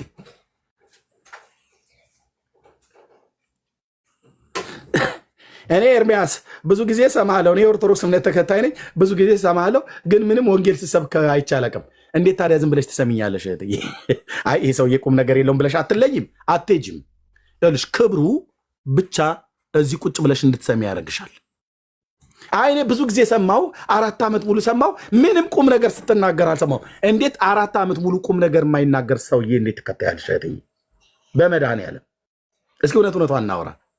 ምንም ቁም ነገር የማይናገር ሰውን 4 ዓመት ሙሉ ቀን ሙሉ እኔ ላይቡን ስከፍት መጀመሪያ ትገባላችሁ፣ ስዘጋም መጨረሻ ላይ እንደውም አንዳንዶቻችሁ አትውጣ ትሉኛላችሁ። እና 4 ዓመት ሙሉ ቁም ነገር የማያወራ እንዴት ትከታዩዋለሽ? እህቴ እልቅ ሙግቱን ክርክሩን ተይና ጌታ ኢየሱስ ምስክር ነው። ከዚህ እኮ ስንወጣ እኔ ብቻ አይደለም ጴንጤውን ወገኔን ሁሉ እንደዛ ምትሉት እኮ የምልህ እንደሆነ እውነቱን ነገር ከተባለ እነዚህ ጴንጤዎች የሚባሉት ሰዎች እኔ ሙዳቸው እኮ በጣም ነው የሚመቸኝ ትላለህ እኮ ወንድምዬ። ጌታ ምስክር እኮ ነው አልኩህ። በለጮና አወዳይህን ይዘህ ገለምሶ ገባዊ እያልክ እየጠየቅ ቁጭ ብለህ እኮ በደንብ ነው የምሰማን። በደንብ እኮ ነው የምሰማን ነው እኮ አልኩህ። ምክንያቱም ጴንጤ አርቲ ቡርቴ አያወራም። ይሄ ዝም ብሎ ሰላላ መላላ የሆነ ነገር አናወራም። ወንጌሉን እኮ የጠራውን ወንጌል እኮ ከዘፍጥረት እስከ ራእይ እንዳንሰብክ እኮ እናንተ እንዳትመጡ የጋረዱ መጋረጃዎች እኮ ስላሉ እንቅፋት ከጎዳናችሁ ላይ ዞር እንዲሉ እኮ ነው እነዚህን መጽሐፍቶች የምናወራው ገድላት ድርሳናትን እንጂ ከዘፍጥረት እስከ ራእይ ድረስ ብራዘር ጌታዬ ኢየሱስ ባስተማረኝ በውስጤ ባለው በመንፈስ ቅዱስ ባወራ እኮ በእንባ እየታጠብክ የምሰማው እኮ የሕያው እግዚአብሔር ቃል በሕያው እግዚአብሔር መንፈስ አባቶቻችን ነቢያት በተናገሩበት መንፈስ አባቶቻችን ሐዋርያት በጻፉበት መንፈስ ያ መንፈስ እኔ ውስጥ ስላለ ጴንጤው ወገኔ ውስጥ ስላለ በመንፈስ ምሪት የተነበዩትን ትንቢት በመንፈስ ምሪት የጻፉትን ወንጌልና መልእክታት በመንፈስ ቅዱስ ኃይል በንሰብክ ብራዘር ሰማይና ምድር ሼክ ያደርጋል። በማና ላይልኩ በመንፈስ ቅዱስ ኃይልና ምሪት። ለምን ታዲያ እሱን አሰብክ ብለካል? እኛ እሱን ስንሰብክ ከዘፍጥረት እስከ ራእይ ባለው ውስጥ በሙሴ ሕግና በነቢያት በመዝሙራት ስለኔ የተጻፈ ይፈጸም ዘንድ ይገባል ብዬ የነገርኳችሁ ቃል ይሄ ነው ብሎ ያለውን በእነዚህ ሁሉ መጽሐፍት የተጻፈውን በወንጌልና በመልእክታት የተጻፈውን ኢየሱስ ያድናል ብሎ የሚለውን ማዕከል የሆነ ትምህርት ስነግርህ ትመጣና አንተ አርሴማስ ትለኛለህ። ስለዚህ ከወይዘሮ አርሴማ ልለያይህ ይገባል በመጀመሪያ አይመስልህም? ይሄው ነው። ለዚህ እውነት ተፈጥሬያለሁ። ለዚህ እውነት እግዚአብሔር ጠርቶኛል። ወንድሞቼ እህቶቼ፣ ወይዘሮ አርሴማ ከምትባለው ሴትዮ ልገላግልህ ይገባል በመጀመሪያ። ለምን አትረባህም? ለምን አታድንህም? መድኃኔዓለም ምስክር ነው። አታድንህም። አታድንም ማለት አታድንም። ለምን ደግሞ አታድነው? እግዚአብሔር አርሴማን የዓለም መድኃኒት አድርጎ ቀብቶ አላካትማ። እግዚአብሔር ዓለም ሁሉ እንዲድን ወደዚህ ዓለም የላከው ልጁን ነው። ልጁ ማን ነው? ኢየሱስ ክርስቶስ ይባላል። የተቀባው የአብ ልጅ የዳዊት ልጅ እሱ ነው የሚያድነው። ስለዚህ ከነ አርሴማ ጋር ቃል ኪዳንህን ልታፈርስ ይገባል። ሁለት ቦታ ላይ ረግጠህ የለም ቤዛዬ ቤዛዊት እያልክ አትቀጥልም። ናና ኢየሱስ ወደኛ ብለህ ነይነህም ማርያም አይሰራም፣ አይሰራም። እንዲህ አይነት ጉራማይ ላይ አይሰራም። ይመጣል ብለው በደመና ይመጣል ብለው የተናገሩት እነ ኢሳያስ ናቸው። ምዕራፍ 7 ላይ ይመጣል ተመልሶ ብሎ ያለው ራሱ እመጣለሁ ብሎ ያለው ጌታ ነው። እነ ቅዱስ ጳውሎስ በተሰሎንቄ መልእክት ላይ ጌታችን ኢየሱስ ክርስቶስ የተናገረውን ቅዱስ ማቴዎስ የከተበው መለከት ይነፋል ብሏል። ይመጣል ማን? ጌታ ኢየሱስ። በምን? በታላቅ ደመና ይመጣል። አንተ ምን ትልኛለህ እዚህ ቁጭ ብለህ? ነይ በደመና ነይ በደመና ርኅረተ ሕሊና። የትኛው ነቢይ ትመጣለች አለህ በደመና? የትኛው ሐዋርያ ነው በደመና እመቤታችሁ ትመጣለች ብሎ ያለ? አሁን ጉዳዩ ግብግቡ ትውልድን የማዳን ነው። እማትመጣን ትመጣለች። የሚመጣን ስሙን አጠሩ። ስሙን የሚጠራውን ትቃወሙታላችሁ። ዳር እናስይዛለን፣ ዳር እናስይዛለን። እንዴ በጣም እኮ ነው ብል ውስጤ እንደ ናሚስ ልጅ እንደ እዩ ነው የሚፈጥንብኝ። የናሚስ ልጅ እዩ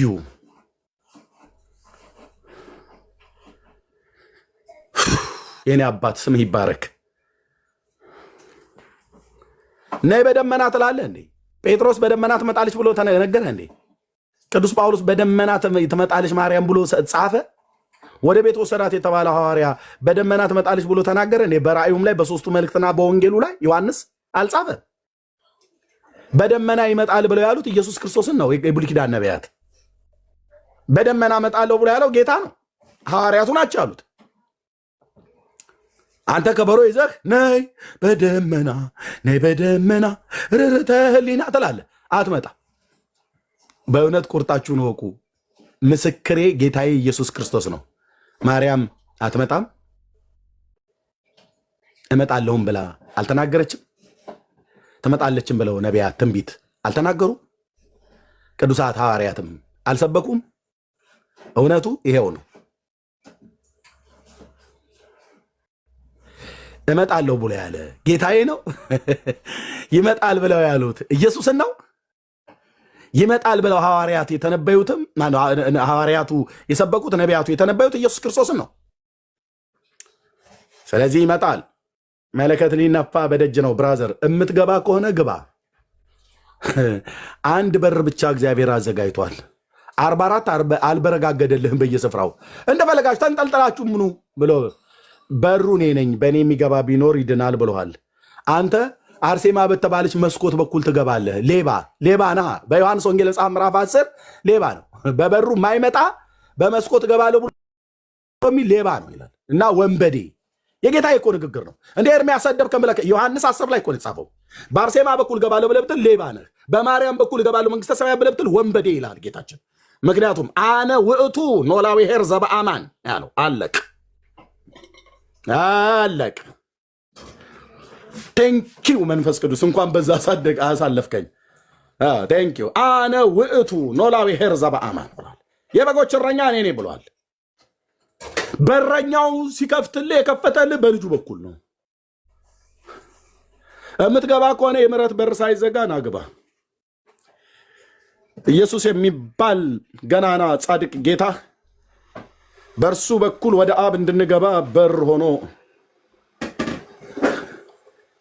መንገድ ሆኖ ወደሱ እንድንደርስ ወደ አብ በር ሆኖ እንድንገባ ለብሰኑ ሀፍረታችን እንዲሸፈን የተሰጠን የጽድቅ ሸማችን ነው ኢየሱስ ክርስቶስ። የጽድቅ ልብሳችን ነው። ሀፍረቴ የተከደነበት ነውሬ የተሸፈነበት የጽድቅ ሸማዬ ነው ኢየሱስ። የጽድቅ ሸማችን ነው። ለጴንጤዎች በረደኝ እርቃኔ ነኝ፣ በዚህ በኩል አርሴማ ሸፍኝ፣ በዛኛው በኩል ተክልዬ በክንፎት ሸፍኑኝ። ዞር በል የምን በክንፎት ሸፍኑኝ ነው? ረሃብ፣ የጽድቅ ረሃብ ራበህ እና የህይወትን እንጀራ ብላ ከሰማያት የወረደው በእምነት ብላው፣ በእምነት ተቀበለው፣ ለዘላለም ከቶ አይራብም ይላል። ና እና ጠጣ በእምነት። እሱን ስለመቀበል ነው የሚያወራው። እሺ በልተን የጠገብነው የጽድቅ እንጀራችን የህይወት እንጀራ ህይወት ሊሆንልን ሊበዛልን የመጣ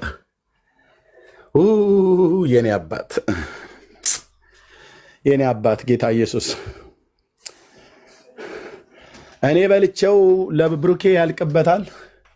ብሩኬ በልቶ ለዘማሪ ዳጊ ትንሽ ቅንጫቢ ሊያስቀርለት ይገባል እንዳያልቅበት ተብሎ የማይባል ጴንጤው ቢበላው፣ ኦርቶዶክሱ ቢበላው፣ አይሁድ ቢበላው፣ ሙስሊሙ ቢበላው፣ ቡድሃ ቢበላው፣ ሂንዱዝም ቢበላው፣ የሰው ልጅ ሁሉ ቢበላው የማያልቅ የህይወት እንጀራ እሱን ስለመብላት ተብሎ ሲባል በሱ ስለማመን እንደሆነ በዮሐንስ ወንጌል መጽሐፍ ምዕራፍ 6 ላይ እንደተናገረው ጌታዬ ኢየሱስ ለዘላለም ስም ይባረክ። የኔ አባት ገናናው ኢየሱስ ለዘላለም ስም ይባረክ፣ የኛ አባት። ስለዚህ አሁን በረደኝ ብዬ ወለተ ጴጥሮስ ታልብሰ ብዬ እሷ ጋር አልሄድም። ቅልውጥ ይባላል በሀገራችን። አልሄድም። ምን ነው አባት አለኝ። እንኳን እኔን አይደለም ፍጥረቱን ሁሉ የሚመግብ መጋቢ ፍጥረት አባት አለን። የመኖር ተስፋ ጨልሞብኛል ብዬ ብል ብርቱ አለት፣ የማምለጫ አለት፣ መጠጊያ አባት እግዚአብሔር አለን። የደህንነት ስጋት ገብቶኛል ብለህ ብትል ብርቱ እረኛ አለን። ወደ እኔ የሚመጣውን ከቶ ወደ ውጭ አላወጣውም። የሰጠኝ አባቴ ከሁሉ ይበልጣል። ከኔም እጅ ከአባቴም እጅ ማንም ሊነጥቃቸው አይችልም። እንዲህ አይነትን ተስፋ ነቢዩ መሐመድ አልሰጠም። ቡዳ አልሰጠም። የአቦርጫሙ ሰውዬ ሂንዱዝም አልሰጠም። ምድር ሁሉ የተሸከመቻቸውን ጣዖታት ትጥራ አልሰጠም። ለተከታዮቹ ተስፋን የሰጠ የተባረከው የአብ ልጅ ኢየሱስ ነው።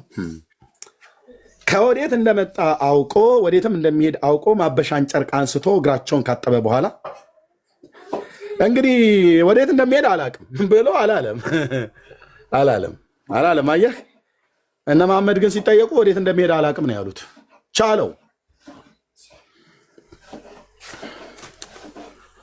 ጌታዬ ኢየሱስ የሳሮኑ ጽጌረዳ ወደ ቢታንያ አወጣቸው። በደብረ ዘይትና በቤተፋጌ መካከል ያለ ነው። ቢታንያ የነ አላዛር የነ ማርታ መንደር። ባለፈው ቦታውን እያየሁት ነበር። አወጣቸው። እያወራቸው ነው። ደመና መጥቶ ጋረዳቸው። የኔ ንጉሥ ስም ይባረክ፣ የኔ ንጉሥ ስም ይባረክ። መካከላቸው ቆሞ እያወራቸው ስልጣን በሰማይና በምድር ተሰጠኝ፣ እንግዲህ ሂዱና አሕዛብን ሁሉ በአብና በወልድ በመንፈስ ቅዱስ ስም እያጠመቃችኋቸው ብሎ እየተናገራቸው ደመና ጋርዳ ወደ ሰማይ በክብር አረገ። ውዴ ኢየሱስ ስም ይባረክ፣ የኔ አባት ስም ይባረክ፣ የኔ አባት ስም ይባረክ፣ ስም ይባረክ። ከሐዋርያቱ መካከል 2 ነጫጭ ልብስ የለበሱ ሰዎች እዛ ጋ ነበሩ። ከዚህ በፊት አይተዋቸው አያውቁም። መላእክት መሆናቸውን በኋላ ነው የተረዱት። እናንተ የገሊላ ሰዎች ስለምን ትኩር ብላችሁ ወደ ሰማይ ትመለከታላችሁ? ይህ ከእናንተ ወደ ሰማይ ሲወጣ ያያችሁት ኢየሱስ እንደዚሁ ተመልሶ ይመጣል አሏቸው። መላእክት እኮ የሰበኩት ነው ብራዘርዬ። ከሙታን መነሳቱን መላእክት ናቸው የሰበኩት። ሴቶቹ የሚሰብኩ ግን ሕያውን ከሙታን መካከል ስለምን ትፈልጉታላችሁ? ተነስቷል፣ በዚህ የለም ብለው መላእክት ለማን ነው መላእክት የሰበከ? ከሙታን መነሳቱን መላእክት ሁሉ ጭምር ሰብከዋል። የመላእክት አገልግሎት ከመወለዱ ጀምሮ ነው ያለው። ዘምረውለታል፣ ቀርበውም ሰግደውለታል፣ ቀርበውም አገልግለውታል። ሲወለድ በቤተልሔም ሉቃስ ወንጌል መጽሐፍ ምዕራፍ 2 ላይ ዘመሩለት መላእክት። በኩር ወደ ዓለም ሲገባ ዕብራውያን መልክ መጽሐፍ ምዕራፍ 1 ላይ ሰገዱለት። በኩር ወደ ዓለም ሲገባ የእግዚአብሔር መልአክ ለሱ ይስገዱ ብሎ እንዳለ ማቴዎስ 4:11 ላይ ቀርበውም አገለገሉት ይላል። ሞቶ ከሙታን ሲነሳ መላእክት ሕያውን ከሙታን መካከል ስለምን ትፈልጉታላችሁ የሚል ድምፅ፣ ሁለት ነጫጭ ልብስ የለበሱ እነ መግደላዊት ማርያም አዩአቸው። እንደተናገረው ተነስቷል። ሃሌሉያ ሃሌሉያ! እንደተናገረው ተነስቷል። በገሊላ ቀድማችኋል፣ ሂዱና ንገሯቸው ለወንድሞቻችሁ። መላእክት የኔ ንጉሥ ጥራልኝ ከመሐመድ ጀምረ ማናቸውንም ብለህ ምትል እንዲህ አይነት ምስክርነት የተሰጠው ማን አለ? ጥራልኝ እኮ ነው ብዬ እንደተናገረ ተነስቷል አሉ መላእክት። ይህም ብቻ አይደለም። ከሙታን ከተነሳ በኋላ አሁን በነገርኳችሁ በሐዋርያት ሥራ መጽሐፍ ምዕራፍ 1 ላይ ሲናገር እዛ ቆሞ ቢታንያ ላይ ወስዶ ባረካቸው። በሉቃስ ወንጌል መጽሐፍ ምዕራፍ 24 ከቁጥር 46 ጀምሮ ስታዩት ወደ ቢታንያም አወጣቸው ይላል። እጁንም ዘርግቶ ባረካቸው። ደመናም ከዓይናቸው ሰውራ ተቀበለችው። በክብር አረገ፣ በአባቱ ቀኝ ተቀምጧል። አሁን በእናቱ እቅፍና ጭን ላይ ያለ ኢየሱስ አናቅ። ከርሞ ጥጃ የሆነ ስዕል ላይ ነጋ ጠባ የምታየው የዝንብ ቆሻሻ ከላዩ ላይ የሚጠረግለት ኢየሱስ የለም።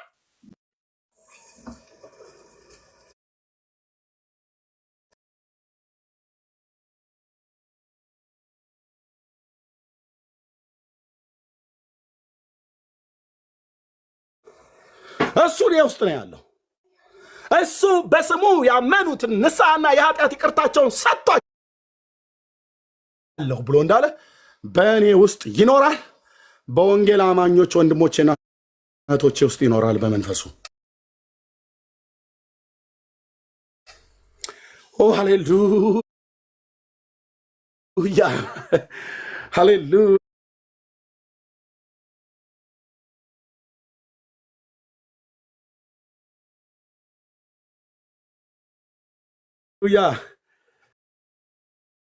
ምንም አይን የለውም።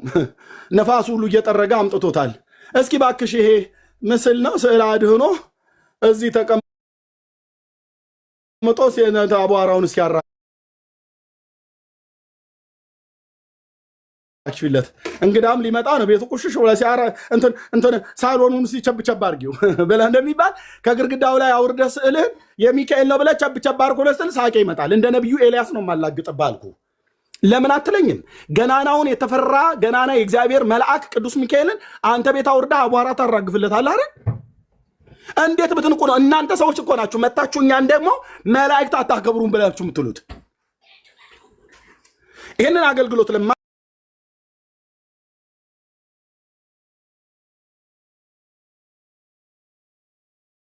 ቅዱስ ገብርኤል አይለኝም። ወጣና ይህን የሕይወትን ቃል ስበክ ብሎ ጴጥሮስን እግዚአብሔር መልአኩን ወደ ጴጥሮስ ልኮ ያሉ እንደነሱ አይነት መላእክት ጳውሎስ ካንተ ጋር ያሉትን ይድናሉ አይጠፉም ብሎ በመርከቡ ላይ የላከውን የእርሱ የሆነው ደግሞ የማመልከው እግዚአብሔር መልአክ እንዳለ ማለት ነው።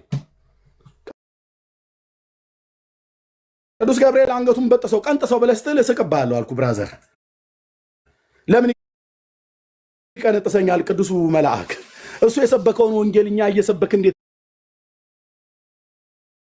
ነው የሚቀነጥሰኝ?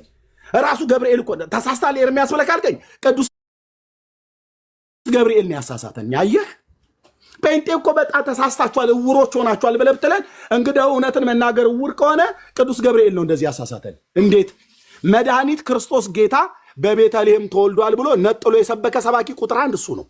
መጠየቅ አለበት ቅዱስ ገብርኤል ማለት ነው። ይህንን ስብከት የሚቃወም ከሆነ ጴንጤና እኔ አብረን አይደለም የምንጠይቀው፣ ቅዱስ ገብርኤል የሚጠይቅልን። ለምን መድኃኒቶች ብሎ አያበዛውም ነበር? የለም እኮ ነው ብዬ የምልህ አንተዬ፣ የለም መድኃኒቶች ብሎ አላለም። መድኃኒት ሃሌሉያ፣ መድኃኒት ክርስቶስ ጌታ ተወልዷል አለን። ተወልደውላችኋል አላለም። አንድ መድኃኒት ነው ይሄ። ቅዱስ ገብርኤል እኮ ሸጋ እኮ የሆነ ስብከት እኮ ነው አንተዬ። ውይ ጌታዬ፣ በዚህ 10 ዓመቱ ስንት ጊዜ ረገመ።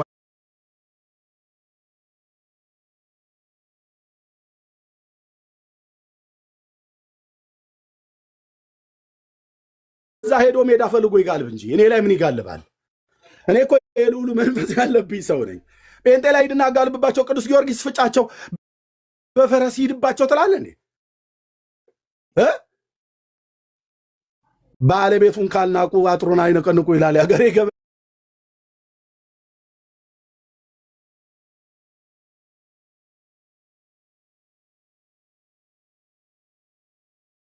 ባል ሀገር። አይ እንግዲህ ጌታ ነው ያስደፈረን።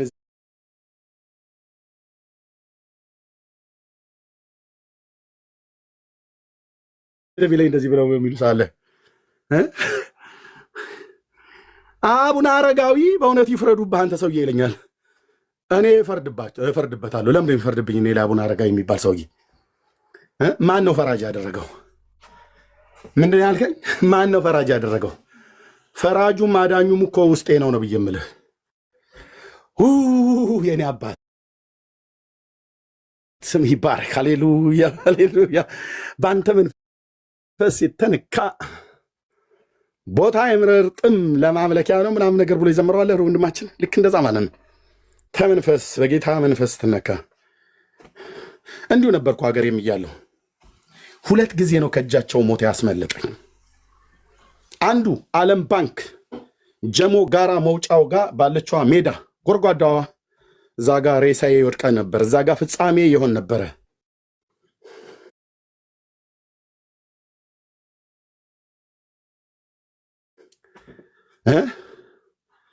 ከሲልጤ ሰፈር ከሚባለው ቦታ ላይ የጀሞ ሚካኤልን ቤተክርስቲያን ታውቁታላችሁ አይደል? ስልጤ ሰፈር ከሚባለው ቦታ ላይ እየተንደረደሩ መጡ። ገበሬዎቹ ጋር ወንጌል ሰብኬ ጌታን ተቀብለው እነሱን ላገለግል እየሄድኩ በነበረበት ሳለ አንድ ማለዳ 2 የተገለጠ ቢላው የያዙ ሰዎች መጡ። የእስልምና እምነት ተከታዮች ናቸው። እነሱ ሲቀርቡ ለምን እንደሆነ አላውቅም ነበር። አየር ጤና ሰብክ ነበረ። አንዴ እየሰበኩ እያለሁኝ መጥቶ አንዱ ሙስሊም ሁሌ ነው ማስታወሰውና መጥቶ እኛ በቁጥር እየበዛን ነው አለኝ። ስብከቴን አስተቶ ከመስቀል ላይ አወረደኝ ማለት ነው። እኛ በቁጥር እየበዛን ነው አላለኝም። እኔ እኮ በእግዚአብሔር መንፈስ ሆኜ እየሰበኩልህ ነው። መጣና ጠጋለኝ። እኛ በቁጥር እየበዛን ነው አለኝ። ምን ብለው ጥሩ ነው ከመስቀል ላይ አወርጄልህ አይነት ነገር ማለት ነው። አይ እናንተ ከ4 ሴት እየወለዳችሁ እንዴት አትባዙ አልኩት። እናስ ለጥቄ ያልኩትኝ እንደዚህ ነው። እናንተ ውለዱ፣ እኛ ከስር ከስር እናጠምቃለን አልኩኝ። ወንጌል እየሰበኩ በዚህ ጥርስ ተነከሰብኝ። ግልጽ አይደለም እንዴ ንግግሬ? ይሄው ነው እንደዚህ አየህ። እና ተከታትሎኝ መጡ እዛ። ኢየሱሴ ስም ይባረክ የኔ አባት። እነሱ እየተንደረደሩ መጡ። እኔ ወደዛ ገበሬዎች እየሄድኩ መጽሐፍ ቅዱስ ይዤ ክው እያልኩ ብቻዬን፣ ሰው ነው ስሬ የሌለው ብቻዬን እያልኩት ንጉሱ አለ እሱ ካለ ደግሞ በቂ ነው። ኢየሱስ ካለ በቂ ነው እኮ ነው ብዬ የምልህ አንተዬ፣ በቂ ነህ እኮ ኢየሱስ በቂ ነህ። እና እየሄድኩኝ እያለሁኝ እዛው ጋር ነበር ሸሮቆስ ሊደፉኝ የመጡት። እጃቸው ላይ ሳንጃ ይዘዋል። እና ግን ወደ እኔ ሲቀርቡ ሰላም ነው ብቻ ከማለት በፊት ሃሌሉያ ክብርን እሰጥሃለሁ አባዬ። እዚህ ያሉ ሰዎች በዛን ቀን አላዩኝም፣ አንተ ግን አይተኸኛል። ይህን ድምፅ እዚህ ያሉት አልሰሙም። ዛሬ ነው የምነግራቸው። አንተ ግን የዛን ቀን ተናግረኸኛል። ጌታ የኢየሱስ ስም ይባረክ። አድን ዘንድ ካንተ ጋር ነኝ አለ። ውስጤን ነው ልቤ ውስጥ መንፈሴ ውስጥ ነው ድምፁን የምሰማው። በቃ መጡ ዙሪያዬን። ከዛ ሰላም ነው አልኳቸው። እንደዚህ ብዬ አጭር ቃል እንዴት አደራችሁ አላልኩም። ሰላም ነው። አንደኛው በቀኝ አንደኛው በግራ